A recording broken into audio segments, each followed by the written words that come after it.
Good afternoon, everyone. I am David Livingston, president of Lewis University.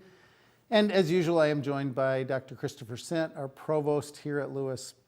I hope everyone enjoyed the fall break last week. We're now in the 8th week of the semester, which is really incredible for me that we're about halfway through.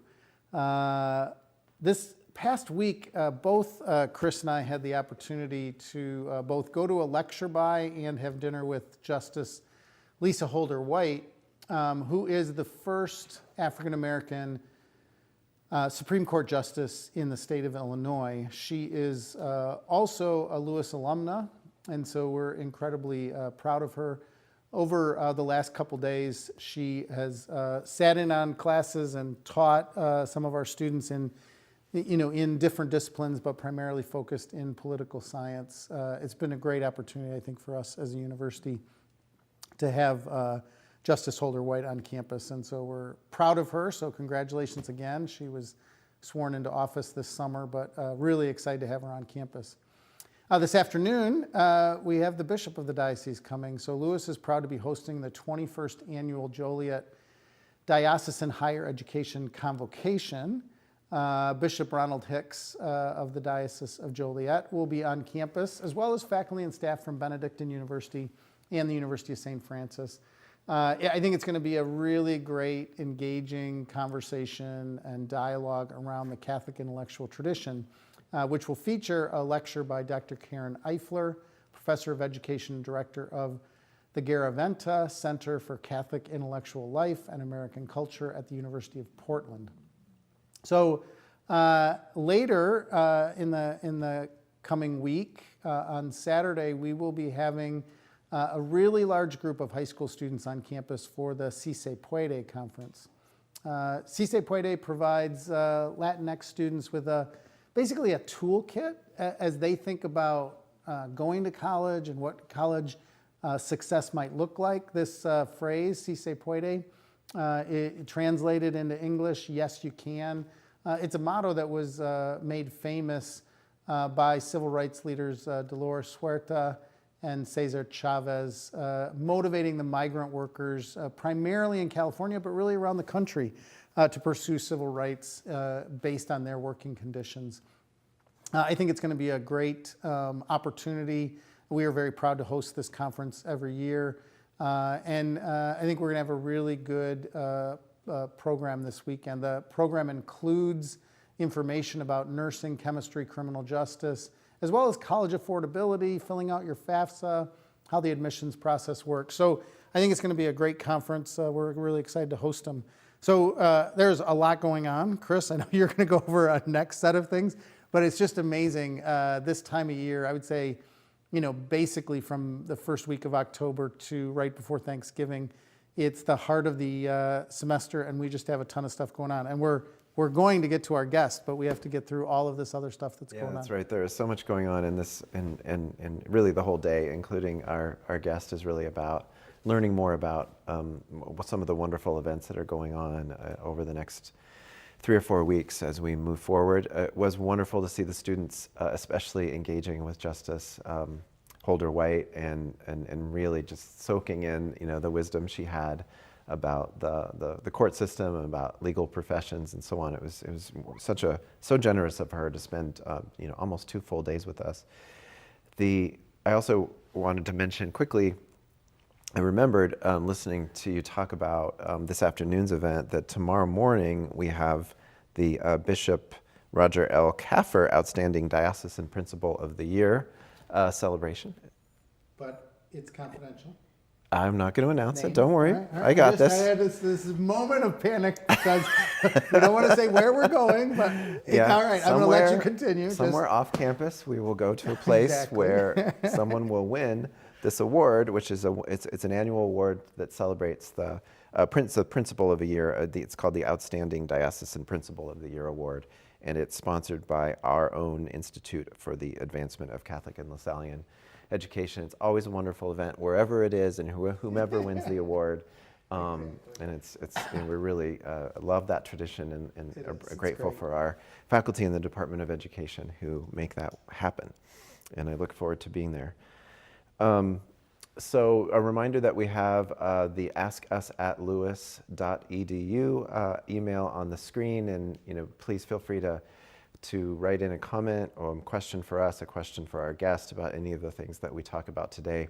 And also remember that if you're watching this after it's happened on YouTube, you can still send that email and we can refer the question to the appropriate person who might be able to answer it most thoughtfully. So please take advantage of that opportunity to communicate.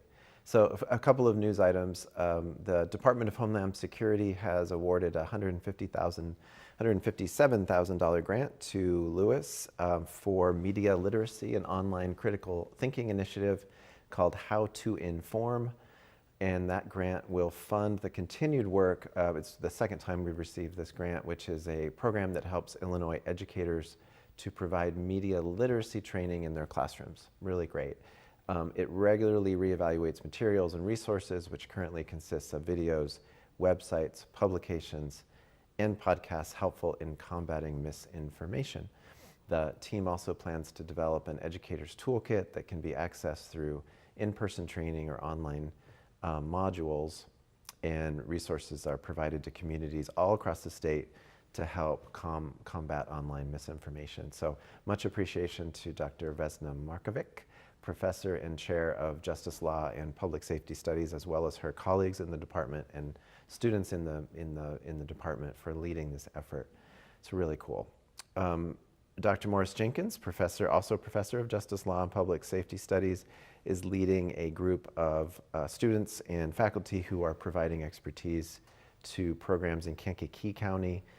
Faculty members Tammy Thurman and Humazia, along with criminal justice student Sophia Marcelli and paralegal student Janelle Sani, are evaluating the Kankakee County Renewed Opportunity Project Renew, which is a statewide grant that supports re-entry mentoring as part of designed to help communities develop and implement comprehensive and collaborative strategies that address challenges posed by re-entry and recidivism reduction. So that's wonderful news as well, and really great work going on in the department. For sure. Congratulations to Dr. Adrian Hunold, Assistant Professor of Music, who performed as a saxophonist on the composition A Little Sondheim Music with the St. Louis Symphony Orchestra on October 2nd at Powell Hall in St. Louis. And finally, one more piece of news, the Lewis University Speech Language Pathology graduate students participated in the Mays Lake Healthcare Provider Fair on October 6th in Oak Brook. We've been doing this since 2020.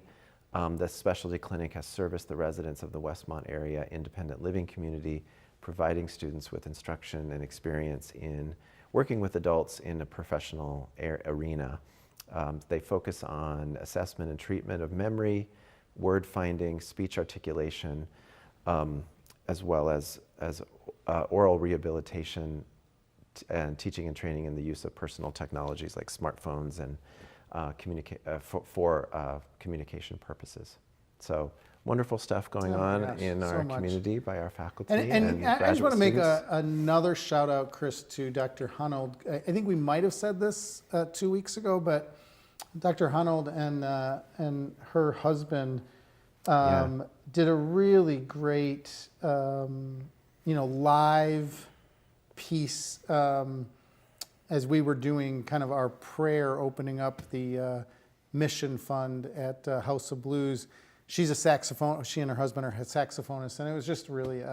It was a really great. I don't think we did mention that. It's totally. It was so amazing. she can do classical music. She can do jazz music. She's an amazing artist, and we're really grateful for her sharing her talents with us in many ways. But appreciated that night.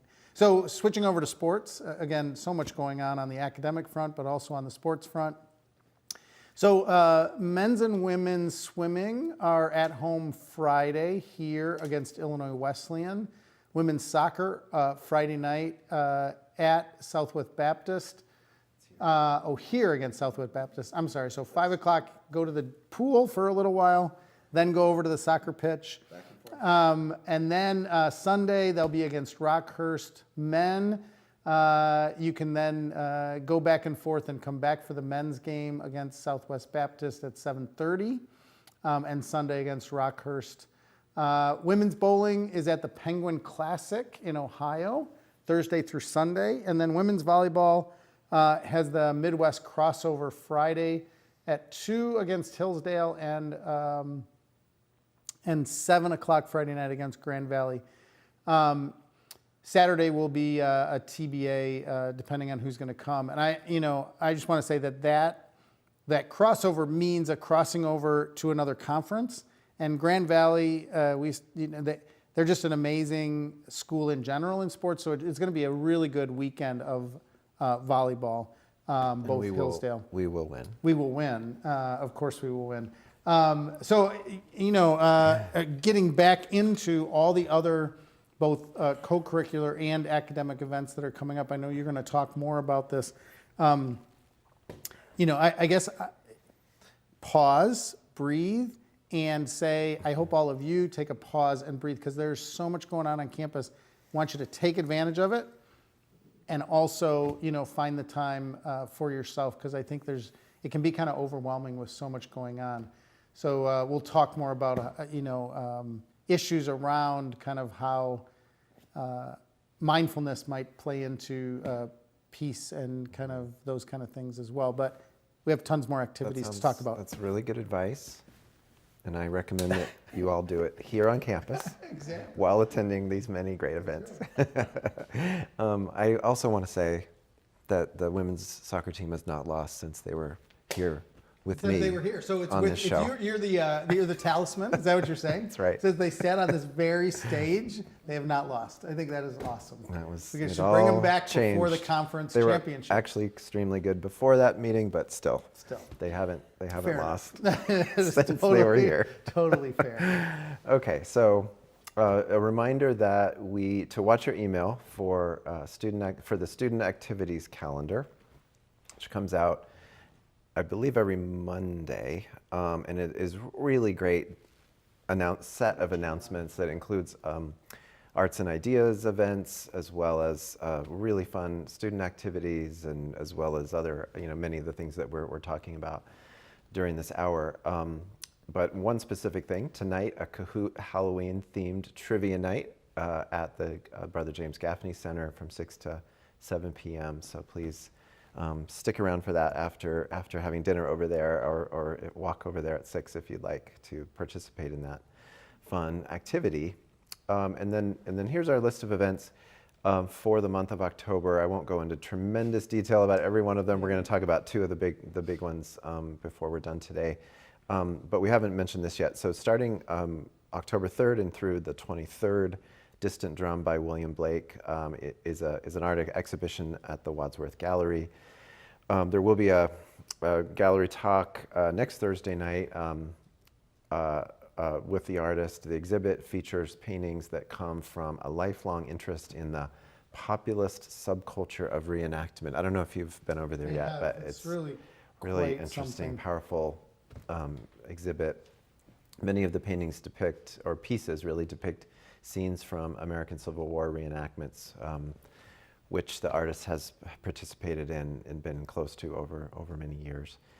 On October, we've mentioned already the Joliet Diocese Higher Education Convocation this afternoon.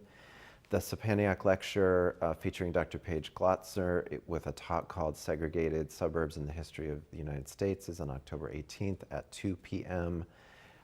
We will talk about the annual Peace Teach-In soon, and I'll say a few things about the intersections of race, place, migration, and mass incarceration in a minute. The theater production is with us. It's called Roustabout at the Philip Lynch Theater, October 21st through 3rd and 27th through 30th. It's really interesting. I don't know if you read about this yet, but it's written by a playwright named Jay Torrance and directed by Professor Trudeau, and it basically features, the story is an historical event that I'm looking at my notes, that is about an event, a wartime event in 1918 where a military train crashed into a circus and killed 87 people And the play is an imagined narratives of 3 of those people and what their lives would have been like and things Had like they that. survived? Yeah, kind of thing. that's really Fascinating. interesting idea for a play. And that is advertised as not totally depressing, just to be clear. It's got some uplifting some moments. circus moments I know in it, I bet. it's about death and about accidents and things, but it's also about Joe and I haven't human figured out beings and which yeah.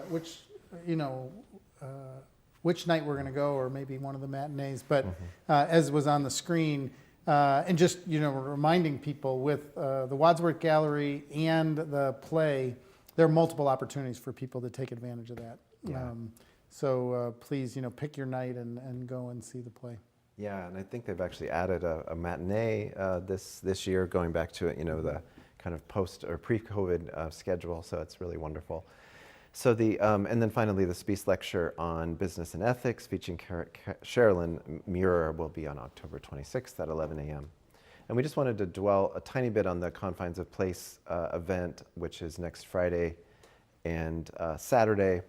And we won't go through the whole schedule, but just a reminder that Lewis has been awarded a significant grant from the Council of Independent Colleges to be a member of a cohort of universities across the nation to study the legacies of American slavery from multiple perspectives. Our chosen focus is to examine the themes of race, place, and migration and mass incarceration, and the event next week addresses each of those or both of those in one way or another. Emphasizing that Black communities marked by redlining, residential segregation, and systemic disinvestments also experience disproportionate rates of surveillance, arrests, and incarceration, speaks to a set of mutually connected processes that work to confine African American people. And this convening focuses on these as they occur in our contemporary life and our contemporary experiences in the persistence of racism in our culture. So it's a really wonderful set of presenters that feature the intertwining of those themes, and we really look forward to engaging in that. And then featuring, if we could put that back on the screen just for 1 second, the talk, the featured speaker who I'm blanking on his name, I can't see it, Reuben Jonathan Miller, I've lost it for a second. Reuben Jonathan Miller, who we see on the screen there, is won a MacArthur grant Just yesterday. It's So amazing. very excited to have Professor Miller on campus on Friday afternoon next week. So I want to say two quick things. Now we're going to about rest this. again. We're going to rest again. You can rest for a second because you've been talking for way too long in terms of being able to keep your breathing going. So 2 things. One, I want to say congratulations to you and Dr. Allen especially, because you didn't mention this, but you and Dr. Allen were very influential in getting the grant approved through CIC and then making this all happen for our campus. So thank you to both of you for that. And second, I'm not sure everybody knows what a MacArthur Genius Award is. So for our students who don't know that, the MacArthur Foundation picks out a group of people every year from around the country who are identified as people who really are making an impact in their field, but maybe just below the radar, I guess is what I often feel like. They're going to be amazing, they're amazing already, but not everybody knows about them. And I often feel like these Genius Awards, because they get a decent amount of money, which creates time, they're often able to add much more value to society with these great ideas that have been simmering under the surface, and oftentimes this becomes an accelerant to the great work they're already doing. So we're really excited that he just received this, and anyway, great opportunity. Yeah, so anyway, absolutely. and we're moving on to our next. Yeah. So and thank you for that compliment. But the people who participated in this was a wide array of faculty people across the campus who engaged in who are experts in this field. I mentioned a few of them already, just in announcements about other things that are really connected to these themes, and also includes our guests. So I'm very happy to introduce our guest today, Dr. Christie Billups, who is an associate professor of theology, chair of the department, co-founder of the Peace Justice Studies, and co-founder and director of the Brother Jeffrey Gros FSC Institute for Dialogue, Justice, and Social Action here at Lewis. Christie has served in a variety of ministerial settings in her life and her career, taught at the middle school, high school, and college levels, and has advocated for restorative justice practices and deep listening to the stories of prisoners and other oppressed people. So welcome. Thank you. Dr. Billups. Good to be here. Thanks for having me. It's wonderful. Yeah, we're excited to have So- you. And so, I don't think I said this out loud, so I'll say it. There's a million things we could talk to you about. As I said, you participated in half the things we just announced. But the reason why you're here is to talk about the Peace Teach-In, Yeah. which is in the middle of next week or through most of next week. Yeah. so half of next week, students, faculty, staff, alumni are going to have an opportunity to kind of both participate in this, but really sit and take in a bunch of stuff. So tell us a little bit about the breadth and scope of this, right? So, give us a little sense of what people might, and then we'll get into some of the details, but we do this every year, right? Yes. Yeah, it's an annual Peace Teach-In. It usually is 2 or 3 full days of events that invite people into conversations, usually around a specific theme. So this year's theme is See No Stranger, Discern Truth, Embody Justice. And I think since it got connected to the Gros Institute for Dialogue, Justice, and Social Action, the idea is to try to have sessions that help us to have rich conversations around justice while moving us toward action for that justice. Right. And I'll just highlight how important that is just for a second, because I taught last night my Practicing Faithful Justice course, and one of the students, we watched a clip of Valerie Kaur, who we'll talk about in a minute, and one of my students said, yeah, really nice, but can we really make a difference? Really questioned whether we could change things and who was going to change things. And so I sort of engaged that. He's a wonderful student that asks a lot of questions, right? And my answer was, we have to be the ones to change. And so if we're better informed about the issues before us, then we actually have the capacity to start to explore responses and transformation.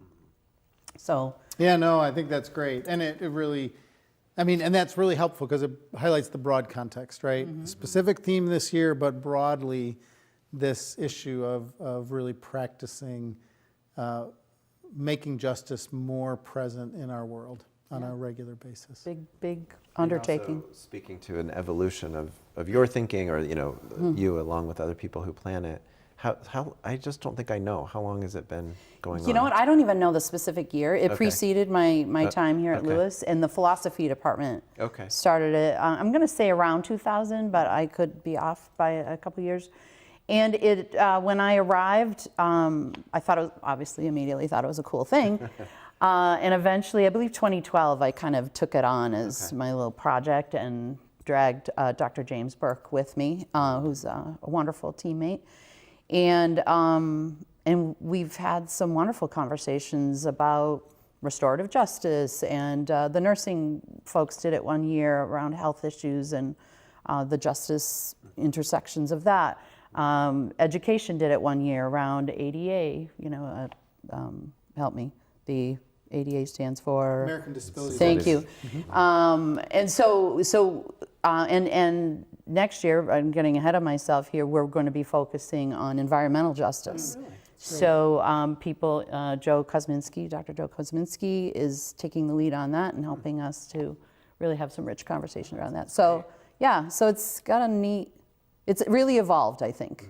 And I think it's a really engaging Okay, so event. I want to ask a kind of deep question, and we can all talk about it, and you can answer it any way you want. But why do we do it? because it takes 2 or 3 days and specifically says that justice is important to us as a university community, as those of us who organize it and present during it, and we invite students and colleagues and community members, because we certainly want the public to know about it and join us if they can, to have these rich conversations and to imagine a road toward greater justice. So, yeah, that's why we do it. So, in some way, I'm just going to summarize what I'm hearing. The world is unjust. A lot of it.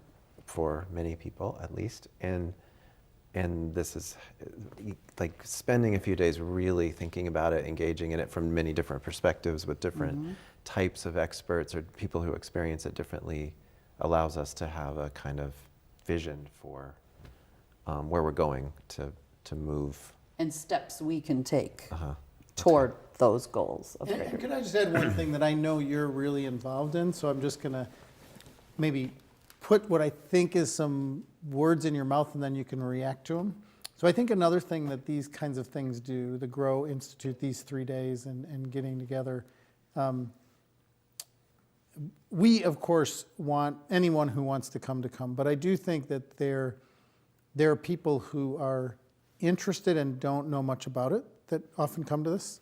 First year student, second year student, somebody who just like, oh, that sounds interesting. But also what I would call like-minded people, right? So a lot of times people from the community and people on this campus who are like, I can't wait for the Gros, I wonder what they're going to do this year, really care about justice issues. It feels to me that one of the things that I've found in my life is when I'm able to take some time, 2 or 3 days, sit with people who also care about these things, it gives me the energy to go back out and do what is hard and exhausting work. So it's also, for lack of a better word, because we just got done talking about a circus. It's a revival kind of thing. It's a way of giving energy to the people who are out there doing this work all the time. And to your student who said, does this really make a difference, right? It's like, it makes a difference if we all do it. And the longer you're in justice work, I think, the more you realize it's really hard to keep going. It's sometimes not hard to get started when you're young and you're idealistic. So I just wonder if you could talk about, I guess, the formation of community, because I know you've done a lot of work about trying to, I guess, form community around justice. So it's not just these 3 days, but the 3 days help us to remind us that even though we might not see each other every day, we all care about this common thing. Yeah, and I think I'm gonna take the camera back. Like the amount of collaboration and networking that goes into even creating something like the Peace Teach-In, and how awesome that is. Like how grateful I am to all the people that just sort of step up and say, I have something to say to that. Whether they're from communications or from sociology or, like all across the board. And so, yeah, and I'm sure you noticed that you mentioned this earlier about mindfulness. When Jim Burke and I framed the Peace and Justice Studies program, for instance, we talked about where peace gets made, built, promoted. And we talked about these concentric circles of peace building. And we start from within ourselves, right? Like learning how to breathe, learning how to have healthy relationships, all of that. And then we start to talk about the communities around us, right? The local realities, doing community engaged learning and getting out there and meeting people, maybe sometimes being uncomfortable and troubling the assumptions that we walk around with on the daily. And then can we even further, let's look at that global scenario and what parts we play in that. And so I think, it can be daunting, maybe a little overwhelming sometimes, but by continually going back and being fed, learning more, hearing people say, well, when I see that challenge, this is what I do. I was really excited in class last night again about, we asked a similar question. You see these injustices, particularly in that instance around mass incarceration, which I'm so glad that that'll be talked about intensively next week. And we write advocacy letters to our state representatives or senators to say, this is what we think should happen. And the students name that. And so last night it came up in a peace circle. I could go all sorts of directions here, but and this is what I'm learning and this is what I can do about it. Yeah. And one of the students said, I see now that I need to be engaged with my local representatives in telling them what I want to see happen and where I see the injustices. And you can imagine, like, I have to be silent in a peace circle and someone else is talking, but I was thrilled. Sure. You know, that took root. One small thing, Yes. but it's a bunch of small things that make the transformation happen. Yeah, I think so. So tell us about some of the transformational moments that are going to occur next week. So, I mean, what I mean by that is, what are some of the elements of this 3 days, 2.5 days, that you're really excited about or you want to talk about? So when we send out a call for proposals, we kind of, anybody that wants to contribute and sees themselves in the theme, and again, the theme is see no stranger, discern truth, embody justice. And what we were, perhaps obviously, but trying to get at is this idea that there are multiple narratives out there right now, and it's causing a lot of disconnection, discord, you know, even within immediate families where people can't even talk to each other about, you know, the election process or whatever. And that some of that is deeply rooted in just wrong ideas, like misinformation coming from all sorts of places. So how do we learn to be more critical thinkers and look at the information coming at us and discern where the truth might lie? You know, sometimes that's a very tricky undertaking, but and so those contributions of sessions that really are going at it in a lot of different ways. And so the first 3 sessions of the Peace Teach-In on Wednesday are grappling with that misinformation. And actually there's another one on Thursday morning that does the same, and coming at it from media literacy perspective. Also, I was really excited to see 3 different colleges, COS, Coast, and COB come together to talk about how numbers get manipulated to put forth a certain agenda, and how do we learn to interpret those numbers in ways that are truthful and not slanted. So things like that, So yeah. for our audience who don't work here, that would Oh, be I'm so sorry. education and social sciences, business, and the sciences, the STEM fields, all coming at it from their disciplinary expertise or the fields that they work in, and how data is understood differently, I guess is what you said. Yeah. And so, and just to highlight that interdisciplinarity of the conversation, it impacts every part of our lives, right? Yeah. The economic choices we make, and, you know, how we encounter someone in the store, and, you know, how we listen to the news, et cetera, et cetera. Clearly, this is, you know, I announced at the beginning of this hour that we got this grant from the Department of Homeland Security to help this exact issue. So, I mean, if a large government agency is funding this, it's clearly a recognized concern across the country. Right. Yeah. So just to kind of, because I love what you just got done saying in terms of both the collaboration across multiple disciplines, but also I feel like for some students, you know, they will get this in the curriculum, and these 3 days is kind of a distillation of some key elements that, you know, you can take a whole course on communications, you could take a whole course on math and try to, you know, and that I feel like one of the things we're trying to do as a university, and the Gros Institute helps to heighten this for a few days, is to create literacy. And I mean literacy in this broad sense. So you just talked about what I would call numerical literacy. I don't need to be a math major to know that when somebody spouts statistics at me, and I assume that that's part of what they'll do next week. They'll say, somebody's going to use a statistical thing to say this, and you as a educated person should ask this question, right? Same thing with how people can use communications to, manipulate, influence, inform in a certain way. So it feels to me like part of what you're saying is being a justice advocate requires literacy in a variety of disciplines across the spectrum of life, right? We have to know enough. And, part of, we often talk about kind of cultural literacy, right?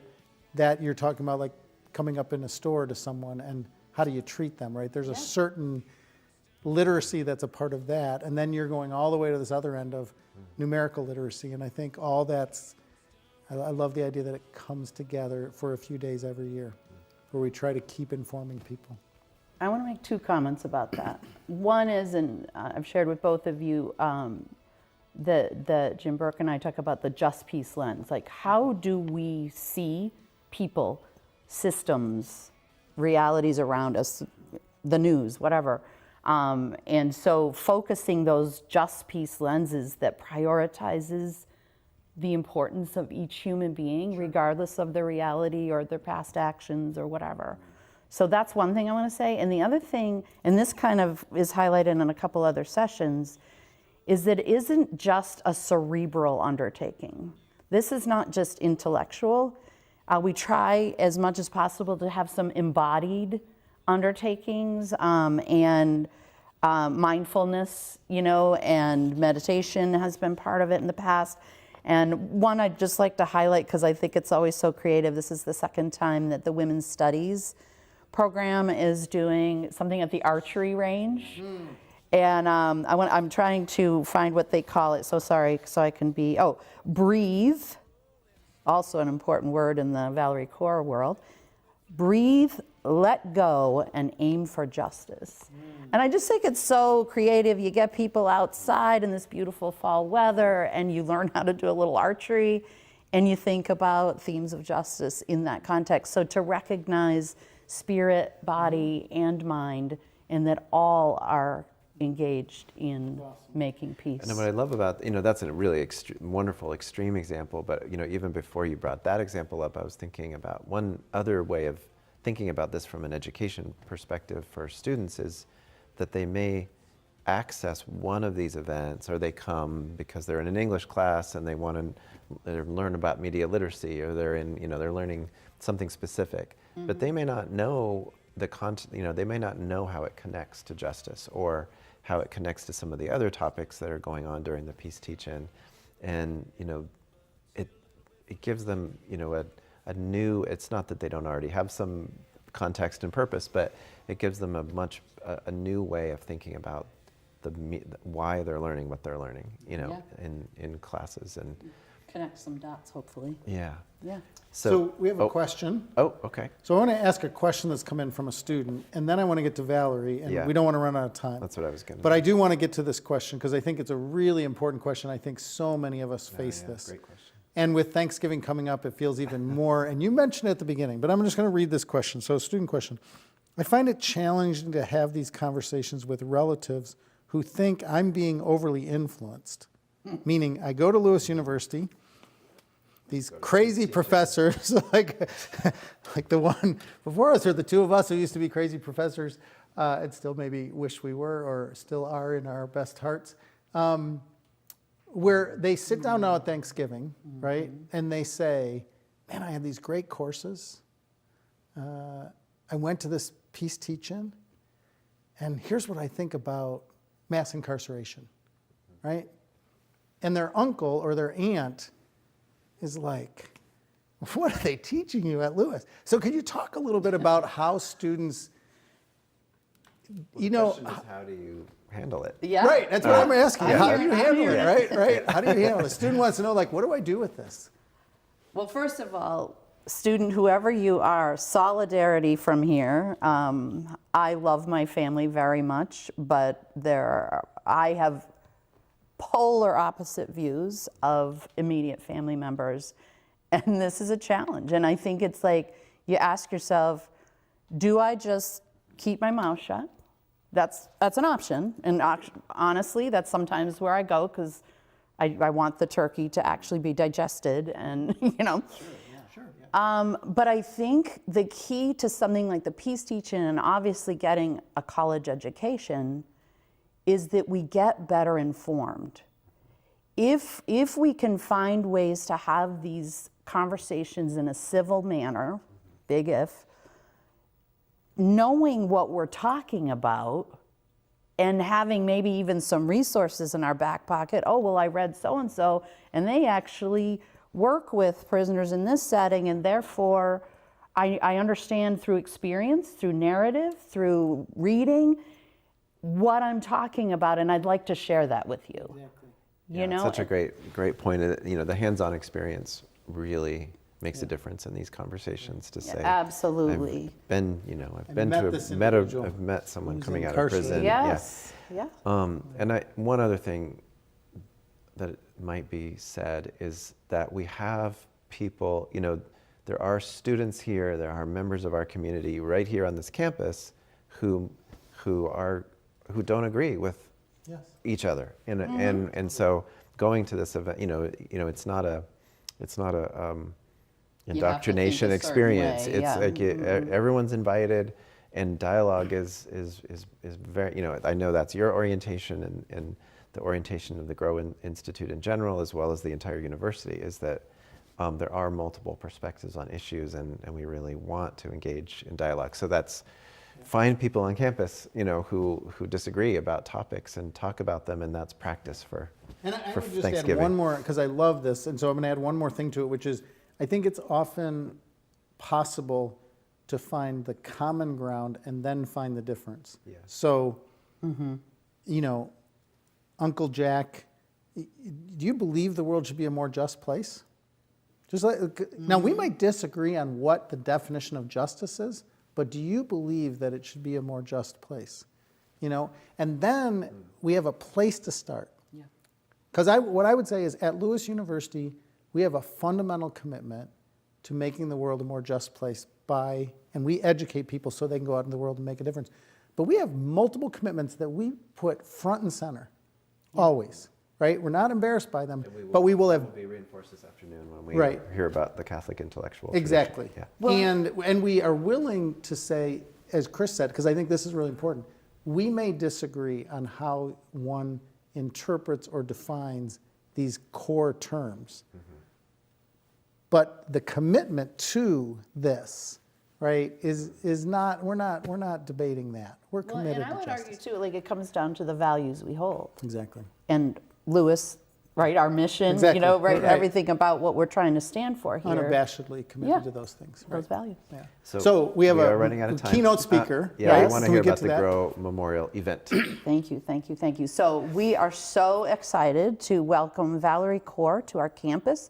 She's going to be giving a keynote, the Gros Memorial event, on Thursday evening, October 20th from 7 to 8:30. She has written a book called See No Stranger, which I think all of us have read or are in the process of reading. I don't want to put anyone on the spot. Yeah, and she is of the Sikh tradition, which is a religious tradition out of the country of India, and also just takes that, her own faith, and advocates for revolutionary love, just loving everyone, even though it's difficult sometimes. Uncle Jack at the Thanksgiving dinner table being one of them, but just radically loving, and that can start to transform our human community. And she's an amazing activist, she's an attorney, she's a documentarian, and I just think that there's something in her message for everyone. So we're welcoming students and faculty and staff, and as well as community members. There's going to be a lot of community members coming, and we're really excited to welcome And them. I assume we'll be in Convocation Hall. Correct. It's on that thing, but, so we have a big space, so, bring your uncle to the event. Good point. And all of the events are open to the public. Correct. Okay. Yes, they are. Wonderful. So people can get more information about that on the website. Our time is up. Yes. It's wonderful. It's always a great pleasure to be with you and be inspired by you. Thanks for having me. Thank you for coming today. Yeah, it was really My great. pleasure. So we will wrap things up and just say to everybody here, we're really glad you joined us again. We, again, hope that you did take some time to relax a little bit over fall break. 8-week push left in us. But we do have Thanksgiving to look forward to. But I really want to reemphasize there is so much going on over the next 4 weeks on this campus. Please take advantage of it. Next week, the Gros Institute is going to be great. We have the whole issue around legacies of American slavery, but also art and culture with theater and the art gallery, as well as athletic events to go watch your friends and classmates. So please take advantage of the richness of this experience of being at a university. Many blessings to you and your family.